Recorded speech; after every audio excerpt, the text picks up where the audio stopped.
কি করবেন এ টাকা দিয়ে? যদি কবর নিয়ে যেতে পারেন, আখেরাতে কাজে লাগে, তাহলে তো একটা ব্যাপার ছিল। তা তো পারবেন না। আপনি বলবেন না পারলে কি হয়েছে, ছেলে মেয়ে খাবে, ছেলে মেয়ে ভোগ করবে নিশ্চিত। বহু মানুষ সম্পদ রেখে চলে গেছে, তার ছেলে মেয়েরা ভোগ করতে পারে নাই, হাতে বুতে অন্য মানুষ খেয়ে ফেলছে, আছে না নাই? সবচেয়ে বড় হতভাগাকে জানেন? আল্লাহর জমিনে সবচেয়ে বড় দুর্ভাগা, সবচেয়ে বড় বেয়াকুব এবং নির্বোধ মানুষ হলো সে, যে যাদের জন্য চুরি করবে তারাও সে দায় নিবে না। কিয়ামতের দিন ছেলে আয়সা বলবে না, আব্বা চুরিদারি ডাকাতি 2 নম্বরই যা করছেন, ঘুষ সুদ যা খাইছেন, আমাদের জন্যই তো খাইছেন, আল্লাহ আমার আব্বারা জাহান্নামে দিয়ে না, আমাদের নিয়ে যান। বলবে না ভাই, কোরআন বলেছে ইয়াউমা ইয়াফিরুল মারউ মিন আখিহি ওয়া উম্মিহি ওয়া আবিহি ওয়া সাহিবাতিহি ওয়া বানি।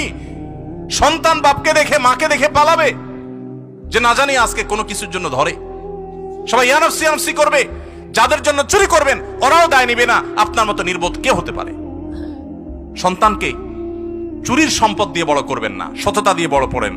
আমাদের সমাজে আজ ঘরে ঘরে সেই মা বাপ আছে যে মা বাপ চায় আমার সন্তান থাকুক আজ দুধে ভাতে, সেই মা বাপ নাই যে মা বাপ বলে আমার সন্তান থাকুক আজ ঈমান আমলে সততার সাথে। সেই মা বাপ নাই। মা বাপ নকল কিনে এনে দেয়, বাবা 2 নম্বরে করে পরীক্ষা দেয়।